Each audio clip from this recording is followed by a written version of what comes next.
If you're an author or plan to be one, get excited because this podcast is for you. Book Marketing Mentors is the only podcast dedicated to helping you successfully market and sell your book.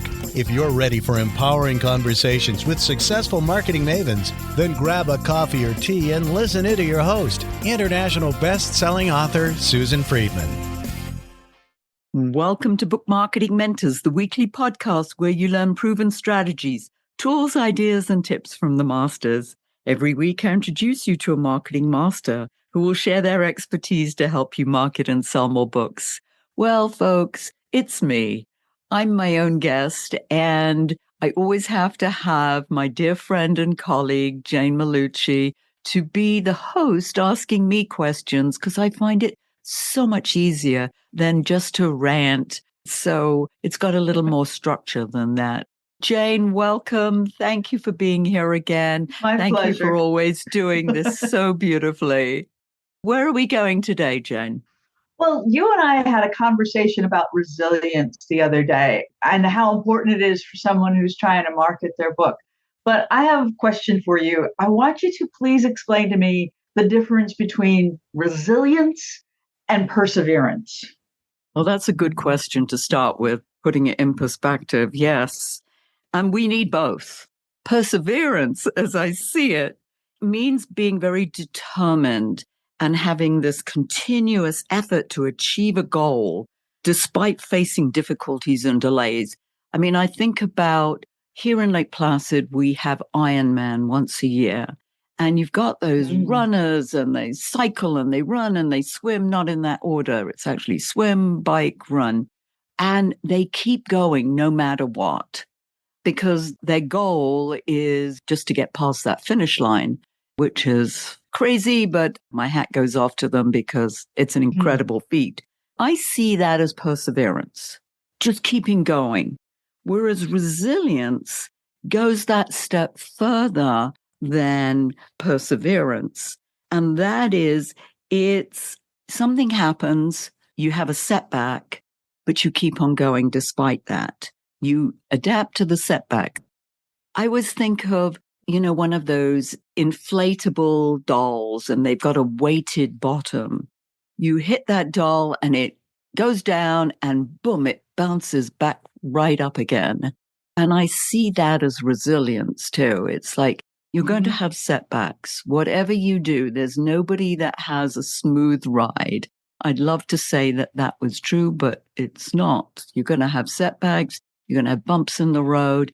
And you've got to be prepared that, hey, when something doesn't go quite the way you expected or goes horribly wrong, that you then just come back and look at what happened, look what worked, look what didn't work, and come up with another plan.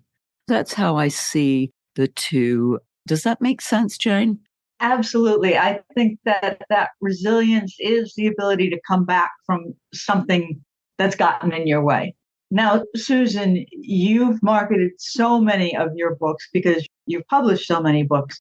I can imagine that in your journey, you must have had a time or two where that resilience had to come into play for you. Oh, many times. I lost count how many times that happened. Yeah. And what did I do about it? I turned to experts in the field and wanted to learn more from them. What could I be doing better? And in fact, that's how I actually came to write my very first book. One of my colleagues at NSA, National Speakers Association, I said to him, what do I need to do to be able to stand out? And he said, write a book. And he said, doesn't matter who publishes it, just write it. Well, those were the days when I wanted a traditional publisher. So I did go that route. And I was turned down like most authors. I was turned down several times. However, I kept going. And I think it was the fourth or the fifth time I got a contract, and they took a chance on me because I was writing a book about trade shows, exhibiting at trade shows, tips and techniques for success. This isn't exactly the sexiest of titles and the sexiest of books that people are just going to rush out and say, hey, I want that book. it's got a very specific market. They took a chance. They'd never been quite so specialized, but as you know, we did really well with that book, and I sold 500,000 copies. So not too bad. One of my favorite stories of yours is the one you tell about when all of the trade shows got canceled and you still had to get them to publish your book. Oh, yes. That was my first dummies book, Meeting and Event Planning for Dummies. This was on my bucket list. I wanted to write a dummies book. And you know how you write things on a bucket list. And then, well, I think it took several years before the opportunity arose, but obviously the universe had heard me, and it wasn't exactly the book I wanted to write. I wanted to write trade shows for dummies or exhibiting for dummies rather than meeting and event planning. But this was the one they were offering. So I was like, let me just take it. So I did. I wrote the book, and something awful happened, 9/11. And the book was literally ready to go to press. And I got a phone call. I was actually at a National Speakers Association meeting. I went up to my room, and there was a message on my answer machine, and it said, because of 9/11, there are not going to be any more shows and events and meetings. Therefore, we are not going to be publishing this book. Oh my goodness. You can imagine, I just put down the phone. Well, it was an answer machine, but I was just like, I just burst into tears. I was like, oh, I'd put so much time and energy and effort. And I was like, oh, what am I going to do? I was at a National Speakers Association meeting. So I was like, who better to ask than my colleagues there? What would you do? What would you do? And, you know, they came up with several different ideas, one of which was that I would publish it myself, which didn't quite have the same cachet as Wiley publishing it under the Dummies label, because I couldn't use that, you know, because that's branded. Any event, I found somebody there at Wiley who was willing to be an advocate, because I said, this is nonsense. Yes, they've had a glitch now. They're not trade shows at the moment, or they're not well attended. Some of them still took place, but they were very poorly attended. You know, it was like walking around in a ghost town in many of them. I remember doing that in New Orleans, and oh my goodness, it was pretty scary. If you've ever been to the New Orleans Convention Center, it's a huge convention center. And there was I, you know, and a few exhibitors who showed up, very few attendees. But for about 6 months, I made a case. I put together a case with all the facts and figures of the fact that meeting and event planning was still alive and well and living all over the world. And this wonderful lady took it to her team. It's the sales team that makes this decision, by the way, because they have to sell the book. So they made the decision based on my facts and figures that they would go ahead with it. And you can imagine, that was 18 months after it was meant to go to press. It actually came out. We're talking now, I think it was 2003. And last year, 2023, Wiley came back to me and they said, we need you to update the book. And they offered it to me. And of course, you know, I was like, well, I'm not in the meeting planning business anymore, but if I don't write this update, then they're going to get somebody else to do it. And my ego didn't allow that. So, as you know, because you were very instrumental in helping me through this, we had about 30% of the book that we needed to change, the technology side of it. That was really the only thing that was outdated. The rest of the book was pretty evergreen. And we didn't, I don't think we changed much of the evergreen stuff other than any websites that were now defunct, businesses that no longer existed that we had referenced in the book. But yeah, other than that, and then January of last year, it came out. And so we have the new and improved version, and it's business meeting and event planning for dummies. So they added the business just to differentiate it from the first one. So that's the story. And yes, definitely needed resilience there to bounce back from a setback that at the time, I thought was the worst thing in the world. I call it my David and Goliath story because there's little old me and there's the big corporation. Mhm. And it was a win-win for everyone. So I like that. That's phenomenal that you were able to convince them to continue to publish it and get the book out there. And then, of course, come back to you, 20 years later and say, could you fix this up a little bit for us so that we can put it out again? How wonderful is that? I That's a know. commitment on your part. That's phenomenal. So now, when you've had a book that was published and you're out there marketing it, tell me one of your war stories where you got the payoff for standing by your marketing plan. Well, it didn't start off, that I had the marketing plan. Like many authors, Mhm. I wrote the book and then started to think about the marketing, which, as you and I both know, it really serves you a lot better if you can have at least some plan in place once the book is published. But I had to do things backwards, as many authors do. After about the first year of the book, if I'd sold 100 copies, it was a lot. And, many were to friends, family, just people who were there to support me and really were not my target audience. I realized that I didn't want to sell books in onesies and twosies. That was too frustrating because it's a lot of work. I thought there has got to be a better way. There's got to be a way that you can sell books in bulk. It took a while, but I looked at my target audience and then I looked at who else would be interested in my target audience. And that's where I was able to look at developing some strategic partnerships with the right companies. And that's when first I sold 2,000 copies of my book to one company.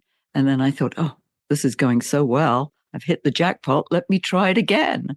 And so I didn't go to a competitor, but I went to another company who made a different style product, but yet still had the same target audience as me, which were exhibitors at trade shows. That was my field. I had a training company that I trained exhibitors how to be more effective on the trade show floor. They loved it so much that they bought 250,000. They used it as a lead magnet. Now, we didn't call it lead magnets back in the day. This was several years ago. I don't even recall how many. Any event, they used it as a giveaway for their distributors to entice prospects to get a Mhm. demonstration of their product. And since they were a company that was international, global, they had the book translated into 5 languages. So we sold 250,000. It went so well, this campaign, that they ordered another 250,000. 500,000 books to one company. Now think how much Mhm. easier, even though, this is over a period of, let's say, a couple of years, but Mhm. still, I would never have sold 500,000 copies if I'd been doing it in onesies and twosies. Right. Wow. When you're going on this journey, I'm thinking of a new author with their first book. I mean, you've got such a wealth of experience. How do you encourage them to maintain their resilience? What tip can you give them that got you going through your first adventures into publishing?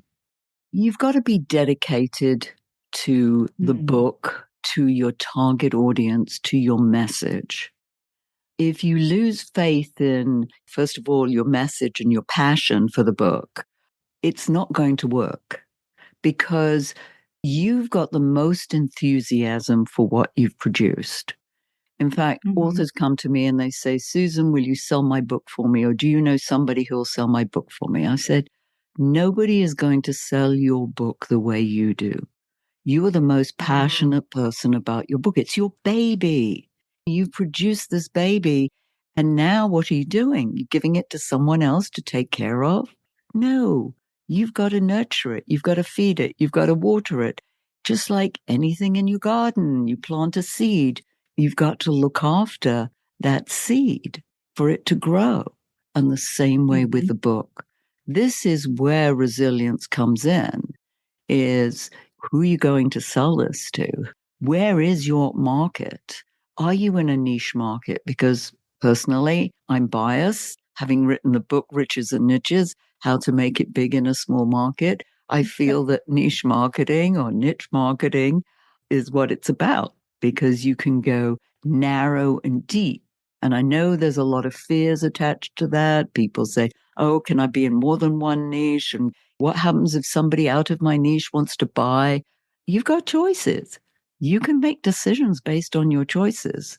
If it's worthwhile, do it. If it isn't, don't. You still got that flexibility. However, your main marketing and your energy, your time, your energy, and the investments that you want to make go into penetrating your niche market. It's much more effective, much more efficient. You're going to keep competitors at bay, or you're going to have far fewer competitors than you would if you stay general. And yes, some people say, oh, I'm a generalist, and they like it that way. Great. That's not what I advocate as being the way that works based on my blueprint of selling books in bulk. So I'm looking at a different way. Does it mean the other way is not right and my way is right? No, it's just a different approach. And there are many different approaches to marketing. And that, I think, is what's so overwhelming for first-time authors as well, Jane. There's just so much out there. There was a lot when, I started out with my first book, but now, I mean, I'm overwhelmed with it. And, I know a little bit about marketing, but there's so much now. Right. So many different opportunities. Which one's the right one for you?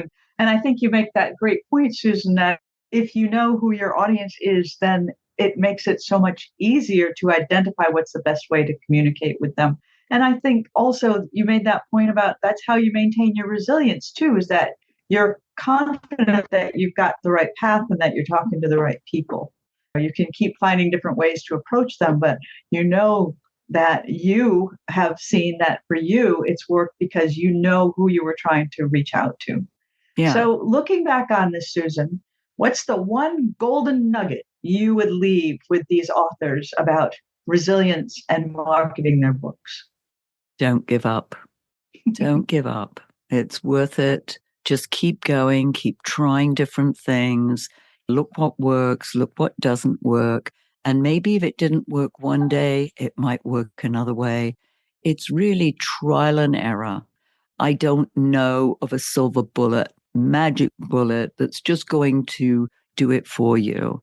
Yes, some people will be able to sell it. You've got a publicist maybe who'll do a lot of marketing for you and publicity. But at the end of the day, getting out there, speaking on platforms, doing podcasts, doing training, doing coaching, do it wherever you can. Get in front of your target audience, even if, and I did this many, many times, my first speaking or training engagements, I wasn't paid. However, the people who were in the audience were my target market. And so they are the ones who hired me. Just look at all the different opportunities out there. But when you talk about making money with your book, yes, sell it in bulk. However, I didn't make a fortune doing it, even though it sounds like a lot. If I made a few cents of a dollar or so on a book, that was a lot. If you want to make money with your book, then speaking, training, coaching are three primary pillars that you're going to make money. And like speaking engagements, everyone in the audience needs to have a copy of your book. You could be selling 100, 200, 1,000 books if you're speaking to an audience of 1,000 people. Now, that may not be, and this is a little, hack that I'm going to share with our listeners here, and that is find a sponsor for the book, because your meeting planner may only have money to pay you or pay your expenses. But there are people out there who might be interested in sponsoring the book and potentially sponsoring you. I've got a colleague who's in the real estate market, and she had a mortgage broker who was sponsoring her to speak and purchasing books so that she was able to give those away. I don't believe of selling books at the back of the room. I've done it. It's awful. It's soul destroying. You take a box of books with you to a show or to an event, and you've got 40, 50 books in there, which are heavy, by the way. If you sell half a dozen books, that's a lot. Then what do you do with the rest? Well, you got to take them back with you, ship them back. All of this is adding to your cost, your wear and tear. I'm all about reselling books and finding a way for somebody to pay for those. Susan, if somebody is interested in learning more about your magic of selling books in bulk and everything else that you do to help people market their books, how do they reach out to you? It's funny you should ask that question, because on the 6th of February, 3:00 Eastern time, I am doing a masterclass. It's a free masterclass, and I'm going to talk about how to confidently sell books in bulk. If that's something that you'd be interested in, I'm going to be putting that link in the show notes. It's a very long link. I've got to make a little bit.ly one. And so I'll put that in the show notes. So if you want to sign up for that, please do. And I'm going to be sharing my blueprint and going into a little more detail about what you need to be thinking about and how to go about selling your books in bulk and confidently, even if selling scares you, because you're not having to do any sleazy sales. So I don't like it, and I don't expect you to be doing it either. So yes, it's going to be a way that you can do it a much easier, simpler way. Now, it is something, it's not necessarily a quick fix. However, it is for a long-term plan, a way you may want to consider. I will leave them with that.